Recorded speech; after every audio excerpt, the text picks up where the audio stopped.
Как сообщили вам о выселении? Ну, ночью пришли солдаты, постучались, вышла мать, и солдаты сказали: собирайтесь, вас высылают, как изменники Родины. Ну, вы помните это время? Нет. Но хоть с детской, есть у вас воспоминания, когда вы Ну, там это крики? по разговору старших. А было ли при выселении, солдаты как-то вас Нет. не помните, да, ничего? Физические силы никаких это не применяли. Ну, что происходило после выселения? Ну, и мы везли нас очень долго. Я не помню сколько. В общем, приехали мы в Андижанскую область, село Мархамат. Там были в основном женщины, дети и старики. Мы были с Айсересью, мать и я, с нашей семьей. А как повлияло выселение на состав вашей семьи? Ну, как повлияло? Мать в тот же год умерла, А папа где был? а папа был в трудармии. Ну, а вы, когда вас выселяли, вы все в единый вагон попали или как? Ну, очень много народу, полный вагон был, я помню. А помните смерть были в вагоне? Или по Нет. рассказам все? Других по рассказу, ну, у нас не было в нашем вагоне. А какие условия были в вагоне, никто не рассказывал? Очень, очень плохие, говорили. Понятно. Время дороги вы говорили. А вот пребывание в местах ссылки и возвращения. Какие отношения были местных властей и населения? Ну, ущемляли, не прописывали. Опять сказали: езжайте, откуда приехали. Ну, жизнь в Узбекистане, вот ваше юношеское время, вы помните? Ну, юношески помню. Помню, как мать умерла. А потом недалеко от этого поселка жил материн братишка. Он узнал, что сестра умерла, и он приехал, забрал меня к себе. Я воспитывался у него года 2. А потом он уже как совершеннолетний стал, его пригласили на работу нефтяником. А мы вдвоем с братом, с его братом, он на 3 года старше меня был, и он говорит: давайте я вас в детский дом отведу, детдом. А там недалеко от Мархамате, в другом колхозе, жил моя бабушка, отца сестра. И дядя спросил: тебя куда, в детдом или к бабушке? Я говорю: меня к бабушке отвезите. А своего брата он отвез в детдом. И слышим, через неделю уже приехал он, говорит: Февзик умер в детдоме. И вот так я до 46-го года с бабушкой воспитывался. В 46-м году, я помню, приехал МДшка с фронта. Он в 47-м году демобилизовался. В 46-м году приехал, он дал нам очень много денег. Я помню, бабушка говорила, что килограмм муки стоит 600-700 рублей. И мы взяли эти деньги и пошли на базар. У узбека взяли 5 килограмм муки, он нам взвесил. И когда уже рассчитывается денег, бабушка в карман сунула руку, денег нету, украли бандиты. И мы с бабушкой вдвоем в слезах, плачем, приехали домой. Соседка говорит: чего вы плачете? Ну, вот так, мол, так, деньги украли. И она посмотрела и говорит: Фатмабла, отдайте фахришку мне на воспитание. Говорят, у нас детей нету, а ее мужа первый день войны он умер. И она одна осталась. И бабушка говорит, пойдешь к соседке, как сына, она хочет тебя воспитывать. Я говорю, хочу. И вот она взяла меня. И через год приехал, а я пас корову.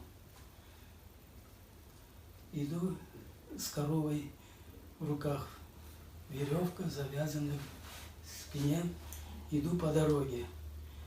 И вдруг слышу, машина едет. А тогда машин совсем не было. Я оглядываюсь, смотрю, пыль, кругом пыль. Машина раз подъехала, остановилась. И раз оттуда выходит МДшка, хватает меня и в кабину. А я смотрю, в кабине бабушка и старший брат мой.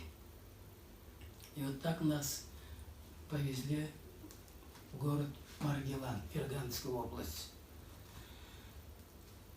Через 3 года отец вернулся с труд армии. Это было 51 год. И отец, когда вернулся, мы жили с бабушкой и с бабушкиным сыном. Отец устроился на работу, и все время, как на работу идти, он меня забирал с собой в кабине. Мы с ним все время ездили. И вот прожил я с отцом 2 года, и ночью несчастный случай. Отца придавили к стенке машина. Они работали грузчиками, а отец был бригадиром этих грузчиков. Они грузили хлопковые семена. И когда в 12 часов у них обед, 3-сменная работа была, они все побросали лопаты и все ушли. А в это время машина подъехала под подгрузку. Смотрит, машина задом идет, и лопаты лежат. Хотел отец взять лопату и прислонить к стенке. В это время шофер перепутал тормоз с газом и придавил моего отца к стенке. И вот в тот день отец умер. После того, как уже отец умер, дядя, это моей матери брат, услышал, что я остался один, приехал, меня забрал, опять увез в Мархаматскую область. Это Андижанская область, город Мархамат. Там я прожил до 58 года. С 12 лет я в школу пошел. Когда 6 классов закончил, мне уже было 18 лет, и меня забрали в армию. В армии я прослужил 4 года. Вернулся с армии, опять уже у дяди. Выучился на шофера. И чтобы сесть на машину шофером, тогда очень было трудно. Никуда не пойдешь, без стажа не брали. И я решил поехать на Целину, Каракалпакию. Там я проработал 1 год, возил замминистра водного хозяйства. И после того, как отработал год, я учился в вечерней школе. Закончил 11 класс. И с молодости я мечтал быть спортсменом, так как у меня отец Рамятли был очень такого спортивного. Все спортивные соревнования, которые проходили в Айсересе, отец, когда молодой был, он все время занимал первые места по всем видам. И вот у меня, наверное, гены передались. Все мечтал стать спортсменом. Приехал я, сдал документы, Андижанский пединститут, спортивный факультет. Сдал экзамены хорошо, поступил, и через 4 года я закончил институт. Вот такие дела. О. Потом устроился работать в спортивную школу тренером. По совместителю еще работал в школе. В 65 году женился. У нас родились 2 сына и дочка. Когда и куда вернулись в Крым? Вернулись мы в Крым. Сначала мы приехали в 69 году, вернулись в Крым, думали, что прописаться. Ленинский район.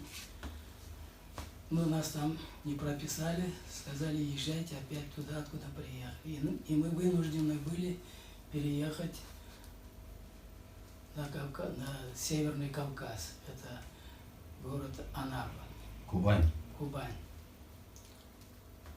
Там прожили мы до 76 года, 70 по 76 год. Нет, до 87 года. В 88 году мы переехали в Крым. Скажите, что для вас означает Крым? Ну, это родина наша.